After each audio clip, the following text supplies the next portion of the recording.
What's up, guys? Welcome to G Whiskey. My name's Jeff. Now, this is a channel where I offer my thoughts and opinions on some whiskeys, and if you stick around to the end, I'll be giving them some scores as well. If that sounds interesting, hit subscribe down below. And with that out of the way, why don't we jump into a review? Today, we're looking at some sherried expressions from the Flora and Fauna series. Stick around.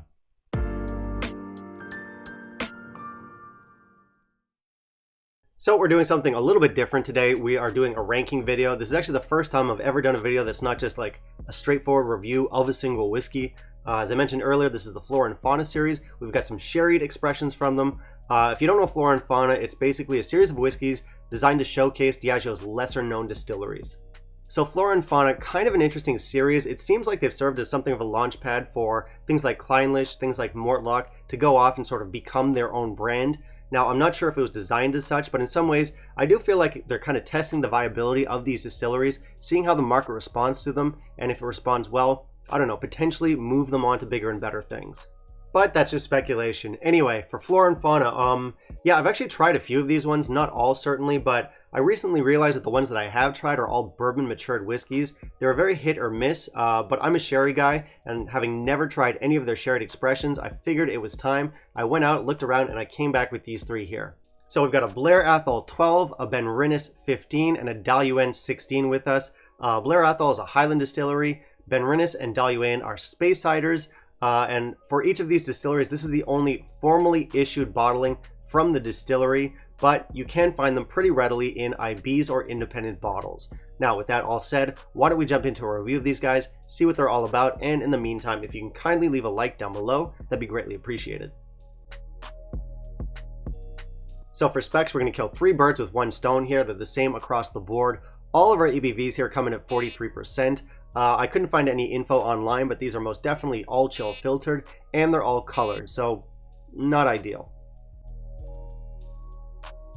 Now for presentation, our Flora and Fauna bottles, they're all pretty samey. We've got these front labels with not much information. You'll have a little animal down here, no back label. Presentation, I'll give these 2.5 out of 5. We have these fanciful little blurbs on the front. They might touch on distillery location or history, but it all feels very markety. We've got these kind of craft looking labels here.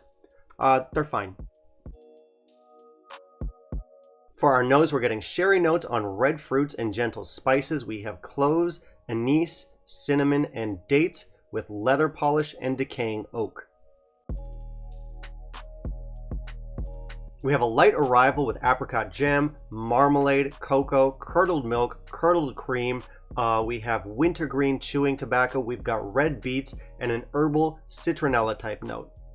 For our finish, the sherry gets thicker. We've got citronella, we've got red beets, we've got gummy bears, raisins, wintergreen chewing tobacco, curdled milk, molasses, spices, red berries, and decay. Interesting whiskey here. On the surface, it's kind of like a decent, straightforward sherried whiskey, but it's also something of a chameleon. Every sip will give you a different experience. It's kind of a hard whiskey to pin down. The flavors are big and strong for 43%. The sherry is also very rich. But yeah, just really weird flavors in here. You get that cooling note from wintergreen chewing tobacco. You have curdled cream. You have red beets. You have decay. And there are some more weird flavors in here that I can't even pin down or identify. And I'm not even kidding when I say I actually get something of like a baby puke note from this. My friend doesn't get that, so that one could just be in my head.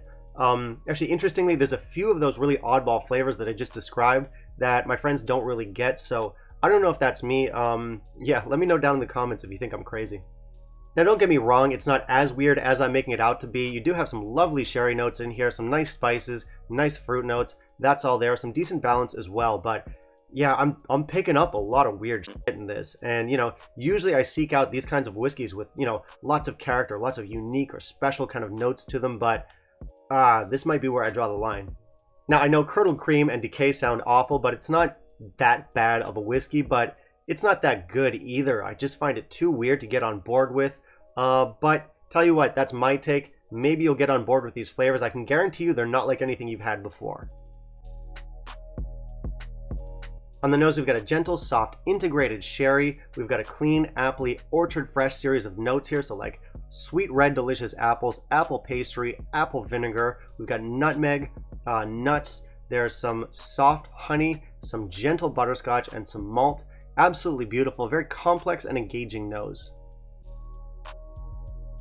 For our palate, we have a sweet arrival. The sherry is bigger and thicker than it was on the nose, very full for 43%. Our notes here are going to be berry jam, berry syrup, pecans, hazelnuts, sweet red apple skins, sweet tannins, and some malt. Our finish is on red wine tannins, more jam, sweet prunes, dates, nuts, molasses, pancake syrup, but not maple syrup like Aunt Jemima's syrup, and the tiniest touch of creamy funk. I actually quite like this one. We've got a bit of a classic sherried profile here, some very nice complexity, and some full, sweet, satisfying flavors. I like the apple notes. They go nicely with those berry jam, nutty, malty notes.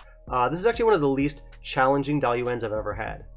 Dailuaine often comes off a little bit spicy with these heavy Chinese medicine notes. None of that in here. It definitely has some mass appeal. No rough edges, no real oddball flavors. Honestly, I don't really have any hot takes on this one. It's a high quality, sweet, satisfying, sherry forward whiskey. Our nose starts with some classic sherries, so we get fruits, we get raisins, we get baking spices, but then we move on to a much more meaty element. We get honey glazed ham, we get pulled pork, we get hickory. There's also stuff like orange zest, cranberries, barbecued bananas, balsamic vinegar, and some musty oak. Very cool stuff. On the palate, it has a light body, slightly oily, and we immediately get a hit of salt. But it's not a maritime salt, this is a savory salt. We get bloody steak, pulled pork, peaches, leather, herbs. There's also some honey, some figs, some dried fruit, and a touch of char. On the finish, we get oak, bloody steak, char, Himalayan rock salt, dark chocolate, orange oil, honeyed ale. Pretty short finish, but beautiful flavors. So this is a savory whiskey for carnivores. It's got an odd, but very balanced and genuinely delicious set of flavors. Now, of course, the sherry in here is big, it's bold, it's rich, it's delicious, but it's those savory, meaty notes that absolutely steal the show. People talk about stuff like Mortlach being a very meaty whiskey. Mortlach wishes it was this meaty. I would love to try this next to a rare steak, see how that goes. Alright, so I won't keep you in suspense. Here are my scores and ranks. Yeah, Blair Athol really didn't do it for me. Sometimes it was pretty good, and sometimes it was just too weird. Definitely a chameleon whiskey, really hard one to pin down. Now, Dailuaine was lovely here, a sherry-forward whiskey with a touch of character. It's the most accessible of the three, but it's also maybe a little bit more predictable, a little bit more traditional. Absolutely nothing wrong with it. Full, complex, rich, but in this lineup, this is probably the least memorable, for better or for worse. But still very good and worth trying if you're a fan of sherry. Now, last, that brings us to Benrinnes. Benrinnes clearly is my favorite. I'm a carnivore, I'm a fan of big, rich, juicy, meaty notes, and I'm a fan of sherry, so this is the best of both worlds. Bloody steak, pulled pork, Himalayan rock salt. Tell you what, of the three, this is probably the lightest whiskey with the shortest finish. But I don't care. The flavors in here, so delicious, so rich, so savory, so satisfying. This is not the kind of whiskey that you're easily going to forget.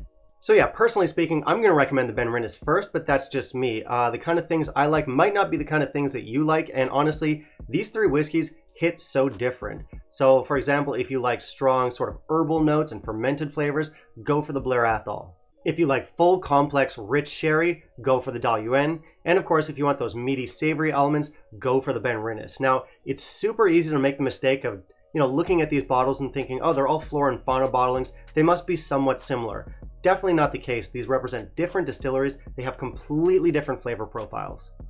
And if you're feeling adventurous, why not try all three? None of these are very expensive and they do offer different experiences. Personally speaking, this is the first Benrinnes I ever tried and I really enjoyed it, obviously. So it's cool that I found a distillery that I want to explore more, try more stuff from. So I found something here that piqued my interest. You might too. Alright, that'll be it for me today, guys. Thank you very much for watching. As always, hit subscribe down below, click that little bell icon, and of course, smash the like. Now, I do want to hear from you. Have you tried the Flora and Fauna lineup? Have you tried these ones specifically? What were your thoughts? And finally, down in the comments, let me know what you want to see me review next, and I'll keep it in mind for my upcoming videos. Bye, guys.